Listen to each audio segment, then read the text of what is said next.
I'm Andy with Competitive Cyclist, and I'm going to help you choose the right Cervelo. Cervelo's back at Competitive Cyclist, and this time they're better than ever. I couldn't be more thrilled to have them back in the family, and I didn't realize how much I'd missed them. So if you've made it this far, you're probably asking yourself that age-old question: which Cervelo is right for me? Well, you're not alone. The last time I did this video, it was, hands down, the most viewed clip we'd ever made. And it's still not an easy question to answer. I think my soundbite last time was, if you're a racer who sometimes rides, get the Soloist. If you're a rider who might race a few times a year, get the R3. That was 2007 or 8, maybe, like over 10 years ago. And the cycling scene, as well as the bikes and technology behind them, have both changed a lot since then. What's also changed, in my opinion for the better, is how we're using our road bikes these days. Let's face it, domestic road racing in the US really isn't what it used to be, and while we thought Gran Fondos would be the next wave, they've almost been eclipsed by the rise of the gravel ride. Ultra events like BWR and Kanza have also started to pop up more and more, and tons of former racers like me are even just meeting up with friends to do multi-day rides or mini camps in cool locations like SoCal or Tucson, Vancouver or Utah.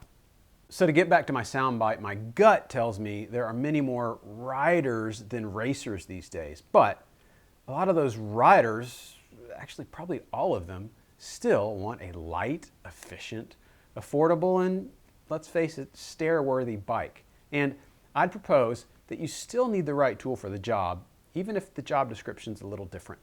So if I back up and take a 30,000-foot view of the S Series and R Series, I think you should evaluate your decision with the following criteria: terrain, geography, event schedule, and personal riding style. When it comes to terrain, the S Series really isn't designed to be ridden on dirt roads or gravel, but the R can accommodate larger tires. I used 32s. So it's a great quiver killer. Ride quality comes into play here too, because obviously the R Series is also more compliant than the S. When it comes to geography, if it's flat to rolling where you live and there aren't any climbs longer than like 5 to 10 minutes, get an S. The power transfer is on par with the R, and the real live quantifiable gains in aerodynamics far outweigh any static weight loss. If you live in the mountains or a very hilly area, I'd lean you toward the R with a nice set of midsection wheels. Now, this one gets tricky. Event schedule and riding habits kind of tie back to terrain and geography, and also fold in an element of rider strengths and weaknesses. And again, this is the tougher one to pin down. Now, I may be going out on a limb here, but most of us don't travel more than a few hours to an event. That means we're usually staying in kind of the same topography that we live and train in. Either that, or we spend our year focusing on training for a big event in another region with very different terrain. Like, for example, a Midwesterner training for the Belgian Waffle Ride. In that case, you choose the bike to suit the event, right? On the other hand, if your big annual event is like the crit at Masters Nationals, get an S. And lastly, your riding style, or the way you ride, plays a big role too. And rather than go down a rabbit hole, I'll say this: get the bike that plays to your strengths, not your weaknesses.